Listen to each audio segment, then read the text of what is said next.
Week 15 DFS. We're getting to the end of this regular season. It's kind of fun. Hopefully, you made your fantasy playoffs. And if not, you've got DFS to turn to.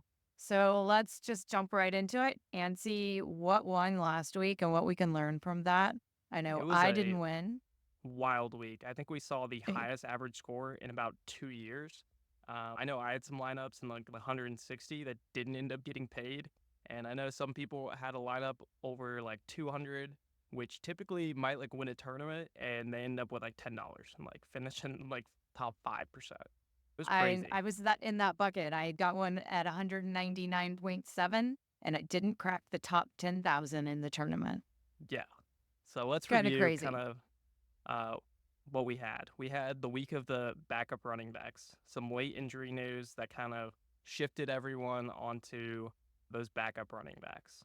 Yeah, even though they were all chalk, 39 and 43% that you can see here. It was all chalk, but everyone just locked them in and went on picking other positions.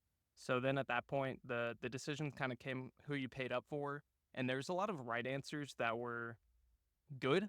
Like I mean, Justin Jefferson isn't in this winning lineup, and he had 2 touchdowns and 100 yards. So there's a lot of good options, and you really needed Allen to be competitive. I think there's a lot of people with Darnold earlier that were feeling good about their chances until Allen crushed them with his 6 touchdown performance. Well, it is Um, kind of interesting here. So this 283, if you want to compare it to the 272 or 277 in second place, they had Sam Darnold. So you definitely could have done this with Sam Darnold. They pivoted and had Justin Jefferson and Addison in that lineup. So it's kind of interesting that you're only 6 points off. But if you're trying for that top one, yeah, you had Allen in there. It's very interesting in this stack that there isn't a stack. So he didn't play anyone with Josh Allen. and we're kind of seeing a couple of these repeat names too. So in the winning lineup, we got these guys that just linger around and they've just always been such great values. We've got Jennings again. We've got John Smith. We're seeing Adam Thielen pop in, who's had some great chemistry with Bryce Young. So there's still just these underrated guys. And I will say this is just a weird lineup looking at it. It kind of doesn't follow any of the rules. You don't have your conventional stack. Even though you had Allen and paid up for Allen as a quarterback, you have none of his receivers. You just have Puka on the other side. So weird winning lineup and some crazy scores, but exciting to jump into this next week. So let's jump into our week 15 games. And we've got Buffalo at Detroit at over under 54 points. Yeah, this one should be fun. We missed out on the Bills last week. I think really we might have been too focused on trying to have those clean stacks, but the MVP front runner with Josh Allen is just getting it done. The Bills have scored 30 straight in 7 straight games, and I don't really think they're going to slow up here. Detroit just has so many defensive injuries. They've kind of been letting all these teams hang around, and now you have a really elite team in Buffalo coming into town. Who do you think wins this game? Starting from I you. love Detroit in this. I don't think their defense is that bad. And I have some questions on the Buffalo offense, particularly because they haven't had all their wide receivers in the game. But it looks like we're going to get Keon Coleman back this week. And I do really like that. He was a full participant in practice on Wednesday. So if we get Keon Coleman, Amari Cooper, and Curtis Samuel all in there, that's going to be all the weapons for Josh Allen. Yeah, we were seeing him put up 6 touchdowns just with Shakir and Mac Hollins, so they might be scary once they get healthy too. Um, Definitely. But we also have been talking about the Bills' defense as that running funnel defense and that team to target for running backs and an elite rushing offense for Detroit. Do you have a lean for Gibbs or Montgomery?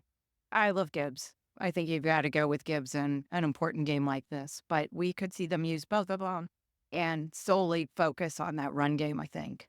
I think Gibbs is pretty safe because there is a world where Buffalo puts it on them early and Detroit has to come back. And Gibbs will always be a part of that offense, but Montgomery kind of might get phased out if Detroit's heavily behind. We haven't really seen Detroit behind We tier. haven't. No. So I think that is a possibility, and Gibbs is kind of the safer lean. I do really like the pay up options on the Lions too with Amon St. Brown. I think he's just kind of due. We saw Puka destroy this defense last week. I think he's due, and he's in a good pay up spot here. I do like that. My concerns are everything regresses to average, and Josh Allen doesn't score 6 touchdowns every week. Is this his get average game against the Lions defense? The other issue is the Lions defense hasn't given up over 30 fantasy points since week 4. Yeah, For to pay for Allen, I'm going to need over 30 fantasy points. he So will have to I'm have one of those monster performances. The weird thing about the slate is it is dramatically higher point total compared to the other ones. So, I mean, this one's at 54. The next highest we'll talk about is at 46.5. So it is kind of in a league above all the it other definitely games. is. But I think it's a good way to get leverage on the field and just say it's a average game. Like they do well and they're average. Maybe you have a piece or two, but it's one of those second tier games that really go crazy. Yeah. I do like Amon-Ra. Speaking of getting back to average, since he put up his 41 points, he's had 2 dud games. So his average lies somewhere in between and he's due another big game. And I think he's going to have a big game for the Lions to win this. But Yeah, I agree. I like it being a fun game like we saw last week with the Rams. If you have money to pay up for Allen, him with Shakir, that's been about the only consistent part of that receiving core. And then Amon-Ra St. Brown is a pretty clean stack from this game. It's funny. I like him not stacked it this week because of the other wide receivers coming back into play. So I particularly like playing Allen alone. Yeah, Or like the stack that we saw that won, which is the opposing wide receiver, which is kind of interesting if you want to pay up for both Amon-Ra St. Brown and Josh Allen, which may be the really good parts from this game. yeah. I mean, if he gets those rushing touchdowns again, he's just going to kind of make sure that no one else has a great game. Yeah, true. All right, let's move on. Next up, we've got Miami at Houston. Houston's favored by 3, and it's a 46.5 point total. Houston's coming off their bye, and Miami's fighting for a playoffs wild card spot. We had Devon Achan left the game, came back into the game, said he's not injured. Maybe it was a concussion. He's not on the injury report, so we got to assume he's good to go. And top wide receivers and tight ends have done very well against Miami. So is this a big game for Nico Collins and his 8,100 price tag? I like Nico, and I think Miami's going to stay competitive in this game. They've been elite with Tua since he's come back, and Nico is just an alpha wide receiver. I think he's kind of in that top tier with like AJ Brown and really in a good spot at home. And especially with the rest of their receiving core, either injured or just not stepping up, I think Stroud might hyper target him, and Nico has a great game. Even if the Houston offense doesn't have that great of a game, I think Nico's still going to get his. CJ Stroud has the potential to have his big game finally this year that we've all been kind of looking for. And I know everyone just thinks he's in a slump and they're all passing up on Stroud, but maybe he can do it this game. This is kind of the weird part of the matchup for me, where in my eyes, both of these teams struggle against other good teams. And like that's kind of what they've been known for is just beating up on either the rest of their division or the bad defenses. I think both of these defenses are average to above average. So it's just what's going to actually give here. The one thing is, we really haven't talked about Mixon, but Mixon has been, he was so good to begin the season. He's kind of been a little quieter recently. And I think if they're ahead, they would love to just lean on Mixon. They would love to. I feel like some injuries to their offensive line have kind of held Mixon back and not opened up that run game like it was at the beginning of the season. But so far, we've talked about just a lot of pay up options with Nico Collins and our options from that Buffalo Detroit game. Let's keep going, see if we can find anyone else or if we're going to just be looking to pay up first off on this lineup. Next up, we've got Cincinnati at Tennessee. Cincinnati's favored by 5. That seems like a big line for Cincinnati, and the over-under's 46.5. The Yeah, Bengals had a tough time winning in Dallas even on Monday night. They needed a blocked kick and a last-minute 40-yard pass to Jamar Chase to get it done. that's kind of been both of these teams. Neither of these teams really like to win. Like we saw Tennessee have a shot drive in with 2 minutes left, and then Calvin Ridley just decided to go out of bounds and not get the first down for his team, which is weird. And Cincinnati tried to lose that to a backup in Dallas, but one of these teams has to win. I like it being a high-scoring game just because that's every single game Cincinnati is played in. They have a high pace of play. They're going to air it out, and that defense is atrocious. My question more falls on the Tennessee side. Do you like anyone on the Tennessee side? Any big standouts? Well, first we can talk about Will Levis, and he may not be up for playing. He got banged up, and so we may see Mason Rudolph, which was kind of interesting when we saw him in the middle of the season, particularly like one of those first games in when he got to 20 points and they were getting beaten by Detroit pretty badly. And he had that connection with Ridley for the 26-point game. So that's kind of interesting and sitting in the back of my head, probably making me think more about some bad options that I shouldn't be playing than I should. I also like Tony Pollard. I mean, they've kind of gone to him and are letting him run most weeks. It's interesting that somehow he ran for over 100 yards last week in their loss to Jacksonville. They didn't turn over the ball. They ran the ball over 100 yards, and all they could get was 6 points. I don't Yeah. even know how that happens. No, he actually looked good watching the game, and he kind of got forgotten about just because he got pushed down so far down the list from those backup running backs that he wasn't really didn't end up being a great value for you, but he looks talented, and they're at home against a terrible Cincinnati rushing defense. I like him in this spot as well. I think if you want to go heavy on Cincinnati, he's the clear bring back for the Tennessee side. You can also talk me into the Ridley pass catcher and then either bring it back with Chase Brown, or Higgins. I think you can have some wild cards there, but this is kind of one of my better picks for that second tier of games that could pop up into a high scoring game. I agree. I think I tend to forget or give too much credit to the Cincinnati defense and forget how bad they really are. Yeah, there's a reason they're 5-8. There is definitely. The next one, this is the game that I want to be the great game. So we've got Tampa Bay at the Los Angeles Chargers. Chargers are favored by 3, over under 45.5. And please just let McConkey play. I just want to see McConkey and Justin Herbert have a great day. And it would just be so much fun. But I'm not really sure that that's going to happen. They were both limited at practice. And McConkey's really banged up. Yeah, no, we have exciting rookies in this game that we're not sure if they're even going to play. I'd love to have Bucky Irving, Lad McConkey, and the high quality pass catching options in this game. I'd say this is one of the games. Watch the injury news. If they're both in, kind of in your head, I'm bumping up that point total 3 or 4 points, and this is in a great spot.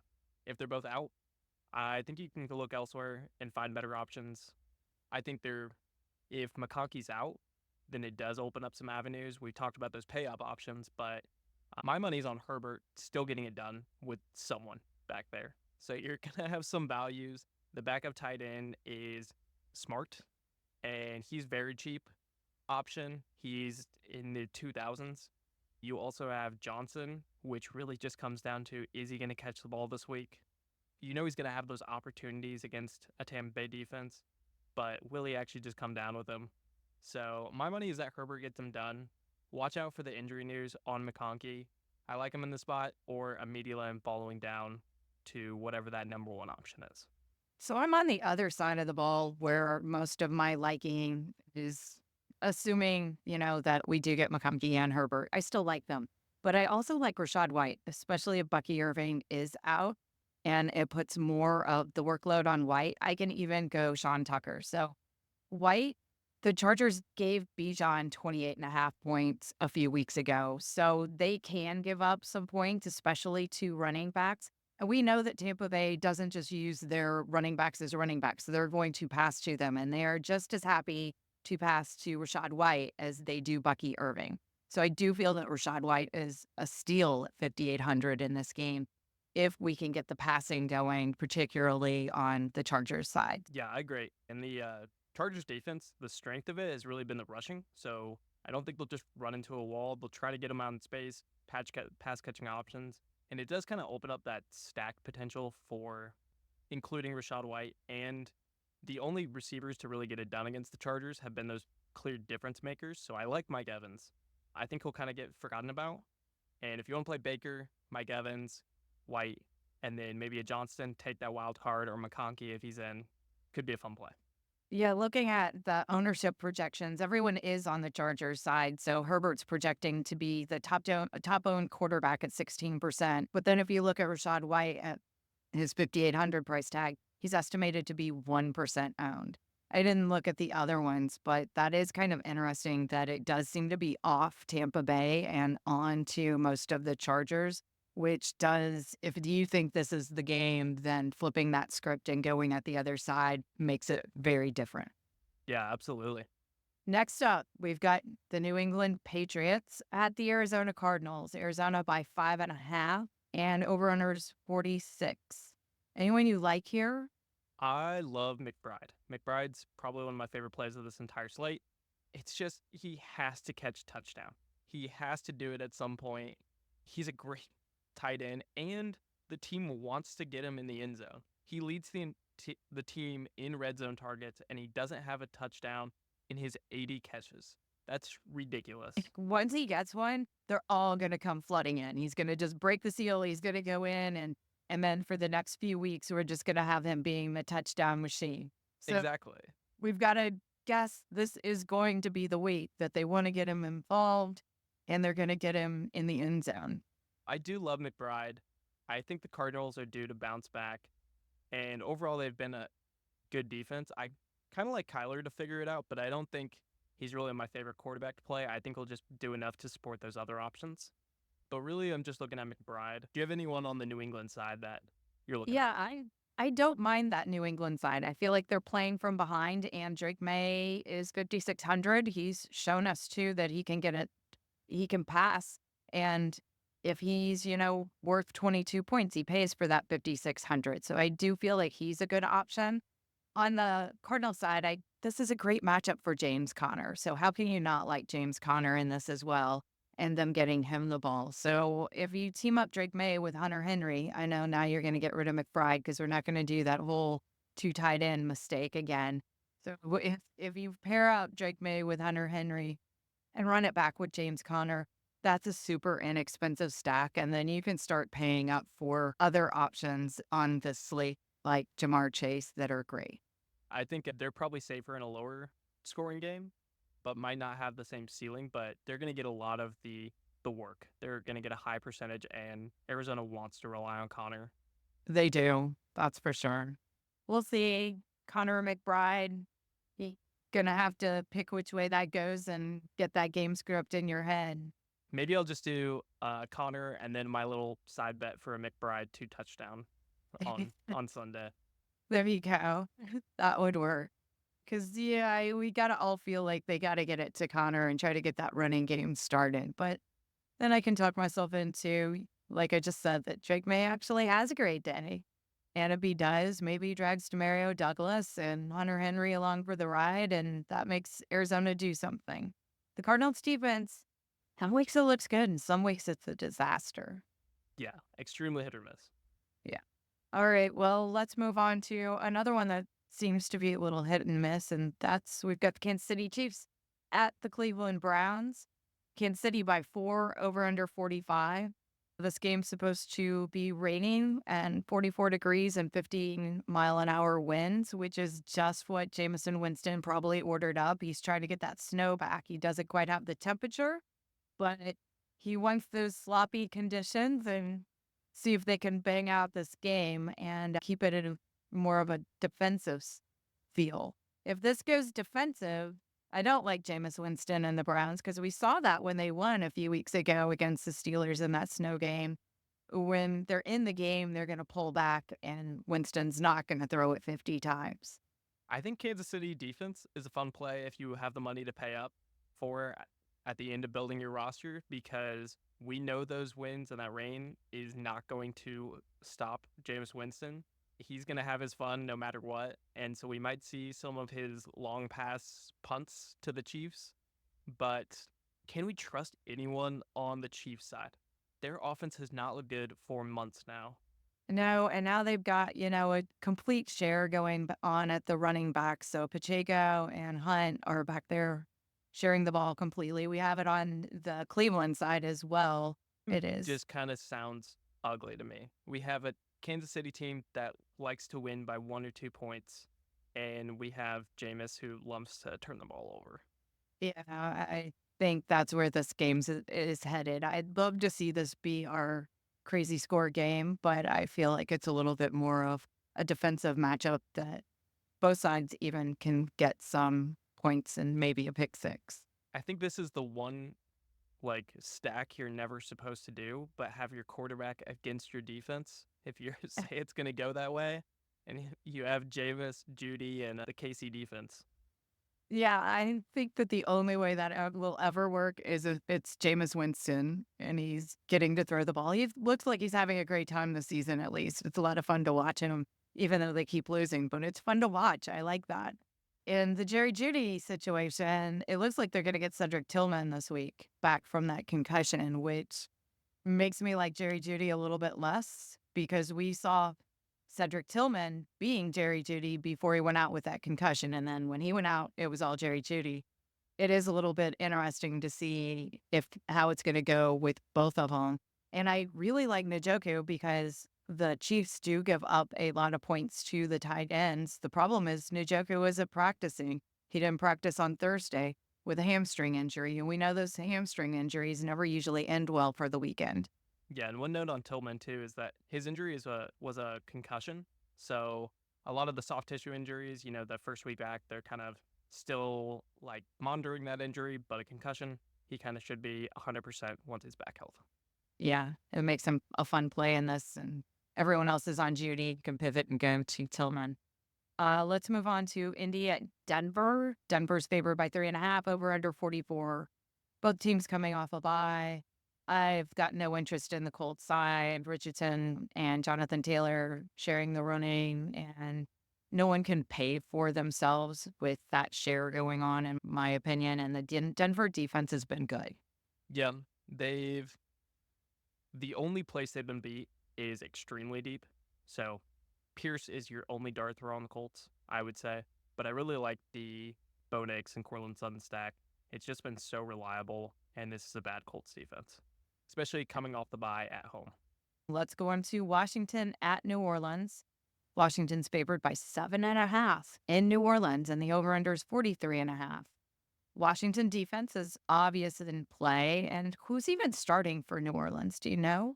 Yeah, I think we got potentially Rattler or what was his name? He Hayner? came in. Yes, he came in at the end of the game for Carr last week. Yeah, it's Hayner. I think they might be going Hayner, but either way, we're not playing them. I'm not going there. That's not what I'm thinking. And I'd like Brian Robinson for the Commanders if I thought he wasn't going to share the ball with Chris Rodriguez and Jeremy McNichols. They both had carries in week 13. And, if you believe in that share, then Rodriguez is a steal in 4K. And because he might get half the carries, he still might get half the carries because if this is a blowout and they don't need to run Brian Robinson, why wouldn't you bench him and keep him healthy for the remaining games and put in another running back, especially one where you've been trying to see if you can share the workload a little bit? The Yeah, Commanders also lost Noah Brown, their wide receiver, to a kidney injury, and he's going to miss several weeks. this game just doesn't feel like a fair fight. You got Hayner passing to Marquez Valdez Scantling. This would be a scout team offense to begin the year, and now they have to go play an NFL game. I really do like the running game for Washington. New Orleans has been crushed recently by running backs. Really, Nick Chubb was the only starting running back against them to have a bad week in the past 7 weeks. And I just don't think they're going to have a lot of time of possession either. So when we have Washington controlling the clock for about 40 minutes, just leaning on that run, it's kind of take your pick. I'm more on the Brian Robinson side, so he's kind of banged up before the bye. And my belief is now after the bye, he'll be a little bit more healthy and be that clear lead. They've given him the workload when Eckler was out in the early parts of the season. But if they split, then Rodriguez should be a steal at 4K. So I think I both think are in play. first half of the game, we see all Brian Robinson. And the second half of the game, when they're up 30 point, they tell him to go sit on the bench for a little while and give it to Rodriguez and Jeremy McNichols and see who can be a little bit better and see what they have in those running backs so that they know next year, because that's going to be their opportunity. They're going to have to make decisions in the off season. And if you get a blowout game and time to give those back something to show what they've got, I think that's the situation. And they're going to be motivated then. So I kind of like them as cheap punt plays to be able to pay up for somebody else. I agree. I just think if they're getting to that 30-point lead, you probably are pretty happy with the day that Brian Robinson had. Probably were. Yeah, I think it with that. It's just that price. Anyhow, let's go on to somebody we might want to pay up for. Baltimore Ravens at the New York Giants. Baltimore's favored by 14.5. And the over-under is 43.5. What is the biggest point spread that you've ever seen? Are we getting there at 14.5? I think I've seen maybe a 17 once in my life, but yeah, this is crazy. The Giants are actively trying to lose their games, and Baltimore needs this win and momentum shift. They've been sliding a little bit recently, so this is a good get right spot for them. It's just who's going to be worth it. They're expensive. This is a Giants defense that's kind of giving up, and do we think anyone could pay up for their price? I'm not real sure. I think we have a little bit of the same situation that we just talked about. They get up way ahead and then they just bench all of their starters. So, like you said, though, they got up way ahead, or they just decide that they're totally in control of that, or they got up with their defense and they didn't have to do a lot. This definitely could be one where they got up playing their defense and defensive scores get this game way far ahead. And I love Derrick Henry, and we've seen him in garbage time get a lot of his yardage, but I don't want to pay for him in this matchup, really. I I just agree. don't know that he's going to have to do anything to make it worth it. I think he could score 2 touchdowns and have 100 yards and still not be what you need because we've talked about a lot of running backs. This is a big slate, and he's just too expensive at that 8K price range. I agree. And so let's move on to my favorite running backs. The next game, Dallas Cowboys at Carolina Panthers. Carolina's favored by 2.5. Over unders 43.5. I love the running backs in this game. Yeah, we're kind of taught not to play running backs from both sides, but it's hard not to on this one. We have the two worst rushing defenses in the league, and running backs that have been looking good with their opportunities. So both Hubbard and Dowdle are in great spots. I think I'm kind of leaning Dowdle just because he's slightly less played, and maybe that opens up the Carolina passing attack as well as an option. I was really surprised by this over under. 43 points just seems too low. These are the two worst defenses. They've both been giving up over 28 points a game, and the offenses have at least been respectable recently. Yeah, I like a lot of the stacks in this one. I will definitely be making a few stacks with this, with Bryce Young at 5,300 and Adam Thielen at 5,400.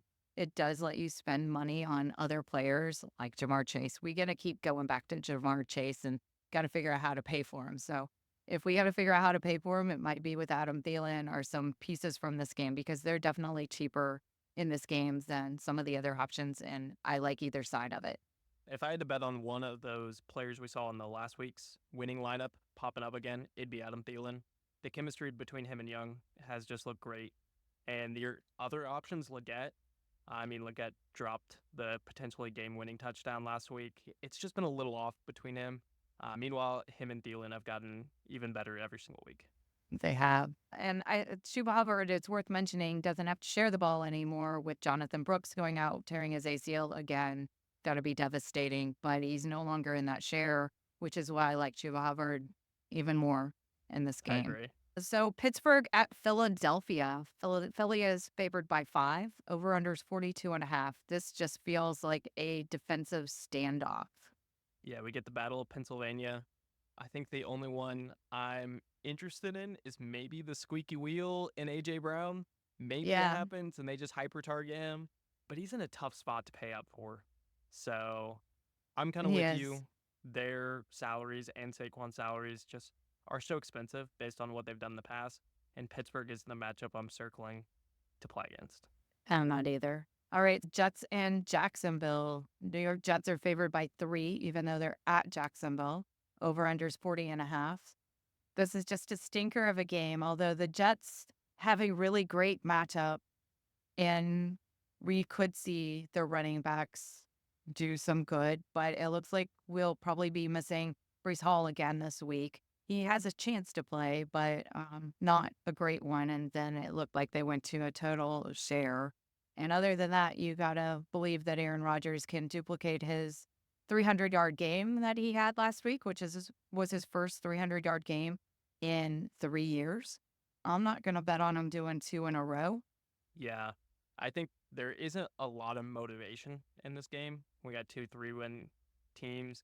I don't think they're going to play Brees Hall because why would they? They're already out of the playoffs, and it's more find out who's your better rookie running back to move forward with. And the only people that I think could be valuable in this game are those rookies that are still trying to showcase their skills, trying to showcase that they're going to be part of this offense next year. It'd either be the rookie running backs for the Jets, Davis or Allen, or Brian Thomas Jr., who is extremely talented, and he was one of the best wide receivers early with Lawrence, and he was still getting it done with Mac Jones last week. He'll kind of get swept under the rug, and I like to bet on talent. I like that, but I feel like the Jets defense is a little bit better than the Titans defense, and Jacksonville couldn't do a whole lot against the Titans defense. Yeah, he hasn't been popping up in too many lineups, but if I'm taking a shot, it's going to be on those young guys. Let's see what we can build. I know we were both pretty in on the Jamar Chase situation. So do you want to go into that Bengals Tennessee game? I was thinking either the Bengals Tennessee game or it seemed like the one that we agreed on the most was the Tampa Bay side of that Chargers and kind of flip it from what the field is. So I'll let you pick between those two. Either of those work. I also like the Bo Nix Cortland Sutton play I if we want think to save money. But let's go Baker. Baker's let's go fun. Baker. Baker Um, is fun. And then we're doing Evans I think we need Evans and White in there. and White. And this is basically saying that Tampa Bay knows they can't run against the Chargers, and so Baker's just probably going to air it out 40 plus times and hyper target White and Evans. Next, do you want to put in McBride, pencil him in, see if we can pay for him, or do you want to Yeah, target a different game? let's get McBride in there. We'll get My only McBride question in was, there. did we want to bring back from the Chargers side? It's that one's kind of tough with McConkey. I kind of be willing to pencil in McConkey and we go cheap on defense and say that our pivot, we find out that McConkey's out, then we'll switch to Johnston and a higher up defense. Is that fair? I think that's fair. I think McConkey might be a little pricey, but I think if he's in there, then this is going to be the crazy game. And I do like it. I think he's got to try to play because they really need to win that game. We've got a lot of questionables here. I think they're all leaning towards playing. McConkey, I think, is our biggest risk, but we'll see what happens there. We're going to have to go save some money somewhere. So we might have to be looking at Rodriguez at that 4K in that Washington game to save some money. I am good with that. I think the other place that might be good to look at for saving some money is the Detroit Buffalo game and just dropping down to those higher options. You know, if we are going to get 50 plus points, it's probably not all going to be to the top end options. We're going to have one of those cheaper guys, the Matt Collins, the Tim Patrick, come through. And I do like Keon Coleman coming back. He's sitting there at 4,800. I do like him. Let's put him in there. We're still hanging in that 4,000 range. Let's go ahead and pop over to defense and see if we're going to be able to save anything there. Well, we'll just go to the bottom. We're not playing the Giants. I could play the Browns. The Browns are like my cheapest defense in that messed up game that I can go with. I can get behind Myles Garrett just harassing Patrick Mahomes all day. Otherwise, we're moving on up a ways. Yeah, I like the Browns in that spot. You know, weather conditions and the Chiefs haven't liked to score recently. I think that's fine for the second cheapest defense on the slate. All right, that's actually putting us in a pretty good place because now we're averaging 5,700 a player. We've got a running back spot and a flex spot left. Anyone you like are hanging around there, or you want to go cheap somewhere else? and pay I am up for curious with somebody. where we're at right now because I think Thielen's probably the best value on this slate. Let's Uh, look for Thielen. I agree. 5,400. Hey, that works. He's in our flex. Now we need a running back at 6,000 in that range. Oh, look, we've got Rico Dowdle. We already talked about him. Or we have Brian Robinson Jr. well, Oh, we're missing no, a we can't couple afford hundred. him. Yeah, we need two more hundred. Oh, in Dowdle is 6,100. We're missing $100 for Dowdle. That hurts. It does. My lean would be to take out Coleman because I really do like Dowdle. Let's take out Coleman Is there any and go back receiver that we can and get for add 47? Dowdle. And yeah, now we're going to go look at those 4,700 wide receivers. Oh, I mean, you could go Joshua Palmer. You got Palmer. I also I kind got of like Patrick. Demario Douglas. I like Demario Douglas. Let's put Douglas in there. It's an interesting lineup. My only concern, I think, here is we give up that Bengals game where I'm pretty sure that Joe Burrow was going to have his way with the Titans. Yeah, we did. And I mean, the fear too is that Allen just kills us again. But I like this. I like this from a game theory point of view too. And like I was saying, I'm going to submit more than one lineup. This is a tournament lineup. So you need everyone to hit their ceilings to win.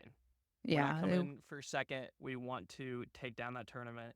So we need the outlier scenario where Mayfield gets his 300-yard bonus. He passes for 4, and probably 3 of those go to the combination of White and Evans. and then the Chargers are trying to get back in it. All right, Um, we're going to enter it. We'll let's see do how it. this one does this week.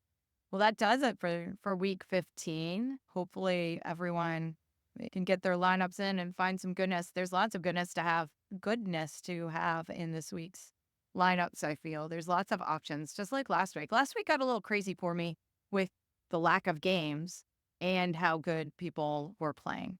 So we'll see Yeah, if this week can do it again. and we don't have as much injury news, I think, this week. Last week we had a lot of free squares with those backup running backs. And some of them snuck in there late in the week, even after we had talked. So Yeah. I don't feel like we've got that going into this week. That's very true. So join us in playing our free contest on DraftKings. The link will be in the description of this episode. And we will see you next week. Thanks. Good luck on week 15. Woo!